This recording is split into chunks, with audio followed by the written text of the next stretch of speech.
Hello geeks, this is Neel and machine learning tutorial series की 5वीं video में आपका स्वागत है।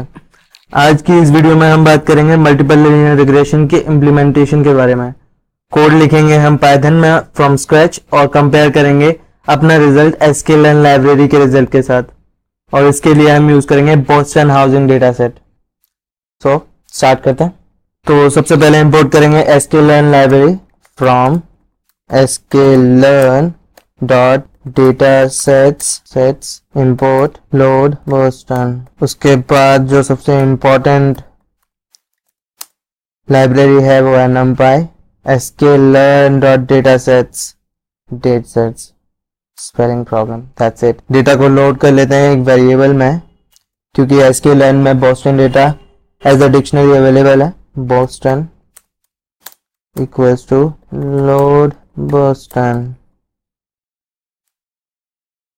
Okay, next Boston dot data Boston dot target, ये है हमारा टारगेट वैल्यू। हम Boston dot data को ले लेते हैं x वेरिएबल में, x equals to Boston dot data and nm equals to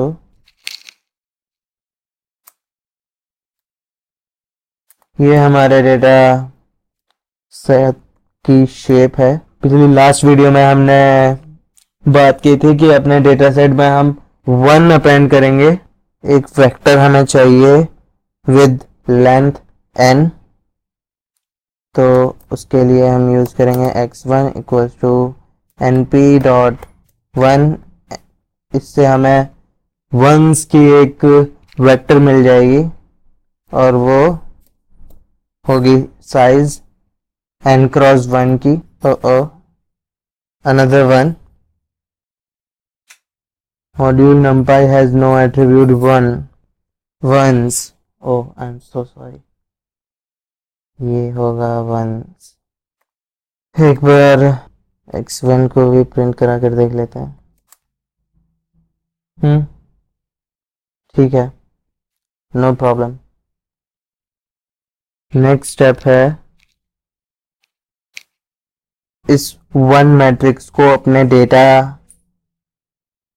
के आगे अपेंड करना, और वो होगा hstack फंक्शन से। np dot hstack x1 x। Okay, and next हमारा स्टैक किया। अब यहाँ अगर हम चेक करें प्रिंट x डॉट शेप, तो हम देखेंगे कि 506 रोज हैं एंड 14 कॉलम्स हैं, जो कि हमने एक कॉलम ने एक्स्ट्रा ऐड किया है अपने डेटा सेट में। अब जो अगला काम है वो y वेरिएबल में हम लेंगे बोस्टन डॉट टारगेट। ओके, अच्छा, एक और चीज जो sklearn हमें प्रोवाइड करता है कि डेटा सेट के साथ वो उसका डिस्क्रिप्शन भी देता है, तो थोड़ा सा डिस्क्रिप्शन पढ़ लें तो काफी ठीक रहेगा। तो उसके लिए बोस्टन डॉट DESCR,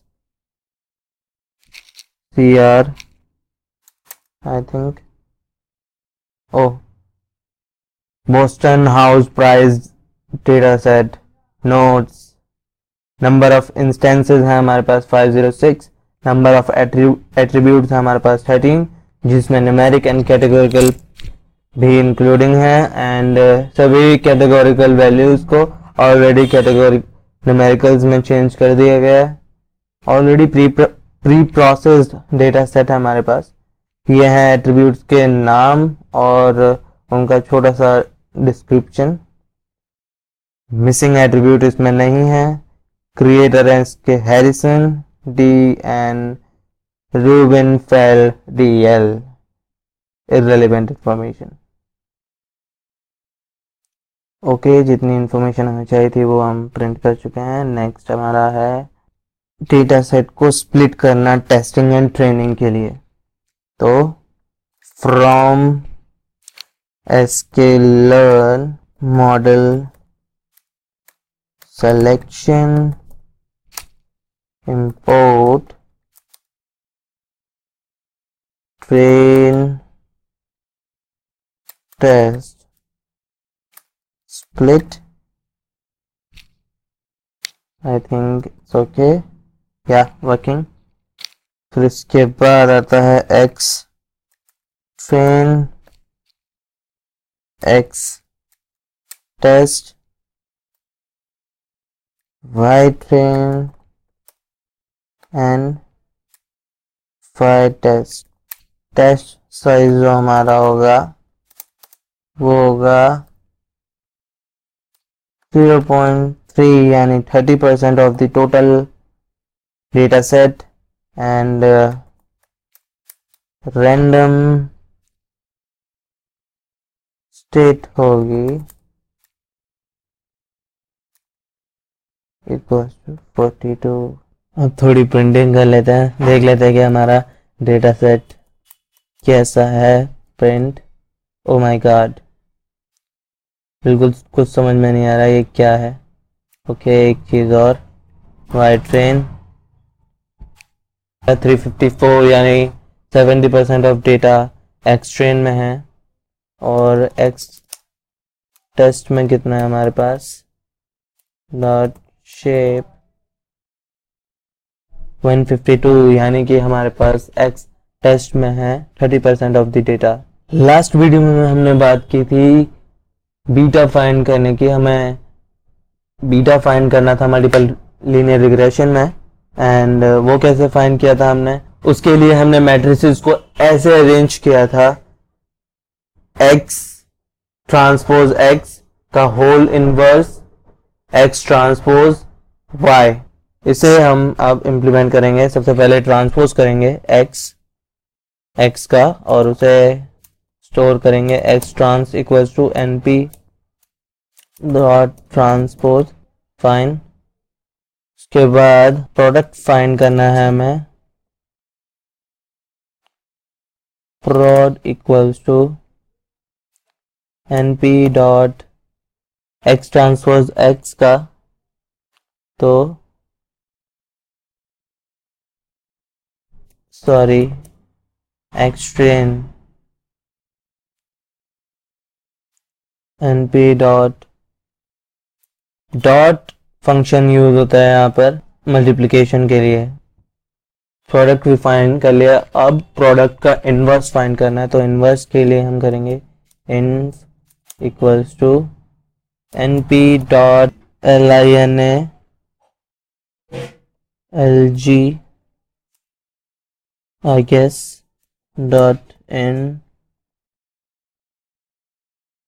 prod का हमें चाहिए इनवर्स।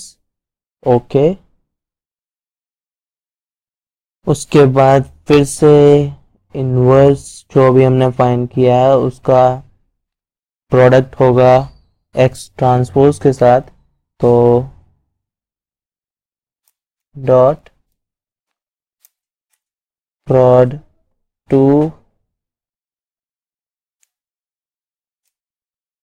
y train. अगर यहाँ हम रिजल्ट को प्रिंट भी कराएं, मैं आपको बता दूं कि ये जो वैल्यूज हैं वो हैं beta not, beta 1, beta 2, beta 3, beta 4, beta 5, 6, 7, 8, 12, 13। क्योंकि शुरुआत में हमारा जो डेटा सेट था वो था 13 कॉलम्स का। y predict equals to np dot test y result.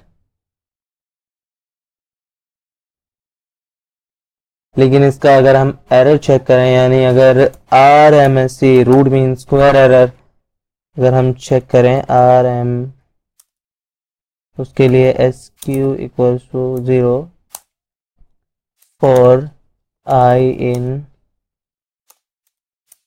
range हमारे डेटा सेट की वैल्यू है 152।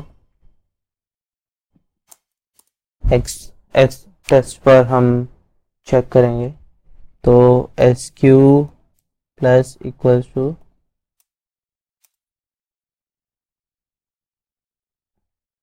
y predict I minus y test. Root mean square error find करने के लिए सबसे पहले उसे np डॉट sqrt करना होगा, स्क्वायर रूट निकालेंगे। लेकिन उससे पहले जो हमारा sq आया है उसे डिवाइड करेंगे n से, जो कि हमारी थीटा सेट की वैल्यू है। तो प्रिंट करेंगे, प्रिंट करके देखते हैं RMSE क्या आया है। RMSE 2.54। ओके, अभी हमें नहीं पता कि ये रिजल्ट सही है या नहीं, लेकिन उसके लिए हम चेक कर सकते हैं कि sklearn लाइब्रेरी के लिए यही रिजल्ट क्या आता है। तो from sklearn dot linear model, linear regression use करेंगे हम इसके लिए। Import linear regression, any problem? No. reg equals to linear regression boston dot data, y equals to target, और कुछ चीजें यहाँ से कॉपी कर लेते हैं। इस बार हमने x में 1 अपेंड इसलिए नहीं किया क्योंकि sklearn लाइब्रेरी उसका ध्यान रख लेगी। x train y train, okay I've got it। Okay, prediction time, उसके लिए हमारे पास फंक्शन है प्रेडिक्शन होगा x टेस्ट से। एक बार दोबारा से हमें RMSE की ज़रूरत होगी और उसे यहाँ प्रिंट करेंगे, लेकिन यहाँ पर हमें चाहिए होगा y predict 2। ओके, ये वाला जो हमारा रिजल्ट है वो ऑलमोस्ट इक्वल है हमारे इस रिजल्ट के 2.543। अब कोफिशिएंट्स की बात कर लेते हैं। तो पहला कोफिशिएंट होगा बीटा नॉट, फिर उसके बाद हम बात करेंगे कोफिशिएंट्स की, जो कि हमारा बीटा 1 से लेके बीटा 13 तक होगा। और कोफिशिएंट भी अगर एक बार मैच कर लें हम, सबसे पहला है -1, सबसे पहले हमारा 31.831 है और यहाँ पर भी ये 31.68 है। यहाँ पे -1.32 है और ये भी -1.32 है। So that's it for this video. मैं आपसे मिलता हूँ मेरी अगली वीडियो में। अगर आपको ये वीडियो पसंद आए तो लाइक कीजिए,